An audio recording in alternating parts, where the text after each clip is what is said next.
Hey guys, it's me, Steven, and today I'm going to be teaching you how to do the hoverboard effect from Back to the Future 2. So let's be honest. Anyone who has ever seen the hoverboard in the Back to the Future movie, or just like on a video, wants to have one, but sadly, they do not exist. Unless you're talking about that one with the wheels that, blows up. But anyway, today I'm going to be showing you how to create that effect in After Effects with using a skateboard or a longboard. So let's begin. So first I'm going to show you how to do a wide shot. And so I'm in Premiere Pro right now. And what you want to do is you want to get your video and you want to watch it. So that's basically me. And so you want to, drag that into your timeline, create your timeline. And then you want to get just some background footage while you're filming, which is right here. So I'll go ahead and click this export frame, and I'll title it Hover Background, and check import to project, and it will come like right here. And so now you want to put that over your video, and you want to put both of these in After Effects. So replace with After Effects composition. And I've already got After Effects open, so now I'll call this hover board. I think I'm spelling board right. If I'm not, oh my gosh. So we're going to import those into After Effects. I gotta close down this little window. And so first what you want to do is you want to turn off this layer of your picture, and you want to put your video at the very top. We'll fix this in a minute. So there are two ways of doing this. You can track your person and then do a mask following him. That's gonna take some time. So what we're gonna do is we're just gonna do a manual mask over the area where the wheels are. So what we'll do is we're gonna come right here. Let's go to the frame where I first enter.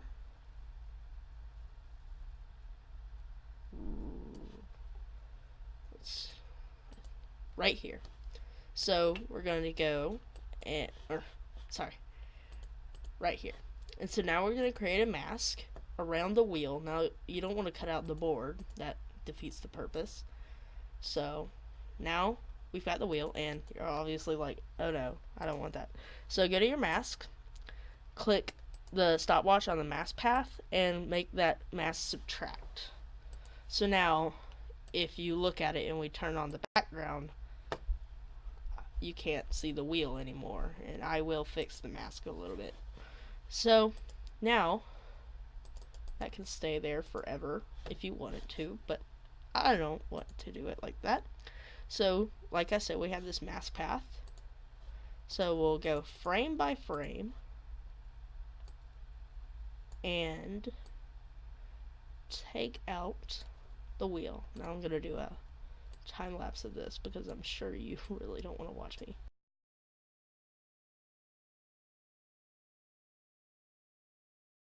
Okay, so I've done a few keyframes so far, and basically I'm going to show you what this is doing. It's basically taking away what you had before and replacing it with this, and there is a slight line, so it's like people are viewing it pixel by pixel, then they're going to notice, but you can just feather that.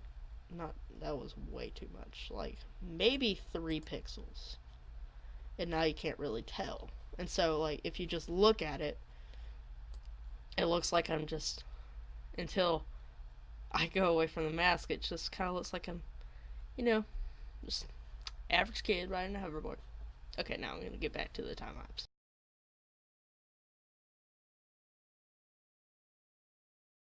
This is incredibly boring.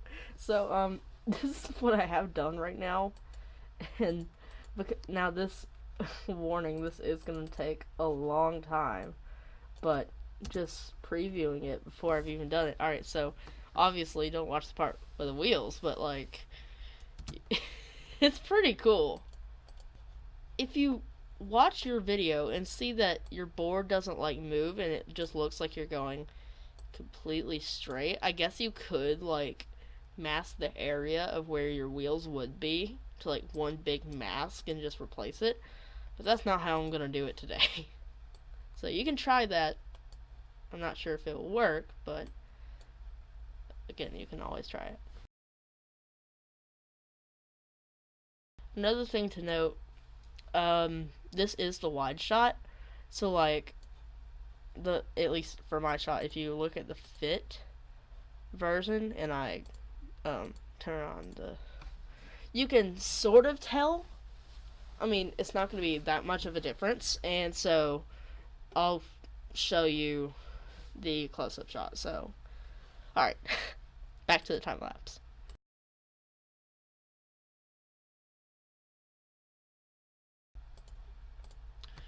Okay, so that's about as much time lapse work as I'm going to show, and this is what I've got right now. So, basically, you just keep masking for a while, and then it will look like this. Okay, so now we're going to get up to the close-up shot. And so this is the wide shot. And now we're going to do the close-up shot. So the close-up shot is a little bit more tricky. So you don't want to do what I did at first and film and not see yourself.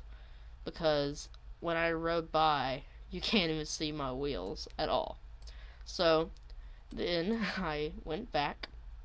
I saw where the wheels would be visible. And then I went over. So I'm going to start, I guess, right here. And we'll play through. And that's a little bit slower. Now, one thing I want to bring up as I drop this in is, as you'll see, there is a shadow under the board. Now, yes, you could just do it and think, who cares about shadows? But no, so, oh, and yeah, remember to get the picture, import it. I forgot to title it, oh well. So, you're going to want that shadow of the board. Let me turn this off for a second. So what I did is I got a video of me, and I walked out, and I was lifting the board, trying to get the perfect shadow. And so I got this, so I'll do that. And for some reason the export frame button isn't there right now, so I will take a picture of that. Also forgot to title it,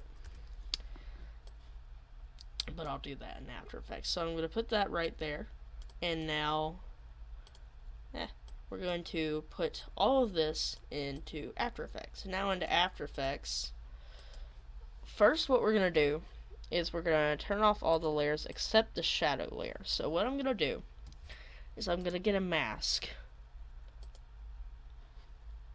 Be sure to click this. So I'm going to mask around the general area of where that darker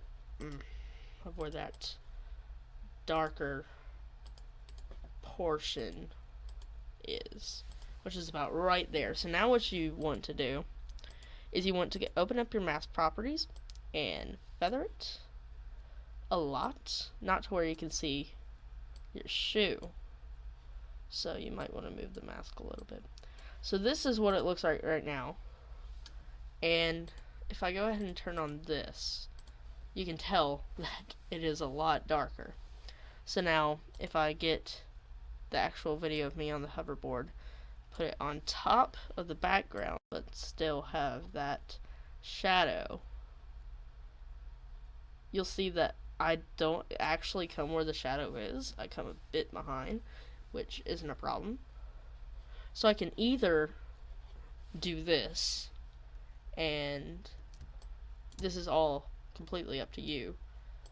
This is one way you can do it. I don't think this is how I'm going to do it, but you could do a mask around, the portion that you don't want to keep, and you make sure that that mask is subtract, and you can do it like that. Let me let me feather the mask a little bit, because I had to add the shadow where there was a little bit of a time different. So we'll just move this mask up a little bit so that the feather doesn't leave the wheels in. So that frame I was on is right here. So you can either have it to where the shadow is like right there, which is not what I would do, or you can grab the shadow and bring it directly below. And that does look kind of weird now that I'm seeing it. So what you'll need to do is you'll need to get the mask. If you have the same position error, if you did the exact same position, you won't have to worry about this. You'll want to shrink it. Well, you'll want to make it so it goes over under the wheels like this, and that be your shadow. And if you just like look at it, that looks about right. So that's how I'm gonna do it. So basically the principles are the exact same for this. I think I cut off way too much with this mask, but the principles are the exact same as the wide shot. You just keep masking and keyframing, and so that's what one frame of this side is going to look like. Now the close-up shot is always going to be a little bit cooler because you can see more detail on the board, so that's what your final product is going to look like. So I'm going to put in a little time lapse and then show you what your actual video will eventually look like. Okay.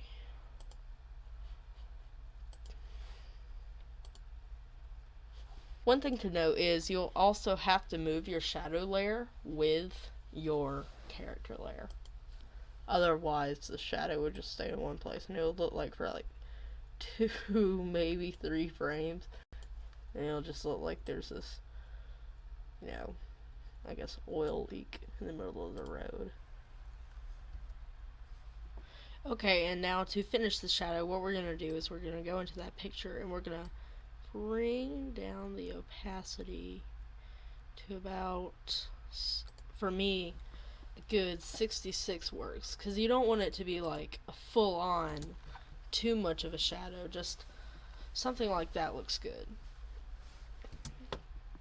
Okay, so this will convince most people. Now some people really are like, oh, why is the camera still? And well, you can't just say because the effect wouldn't work. So if you really want to have your camera moving, there I have a link in the description to a preset. So this is new. These are handheld camera shake presets.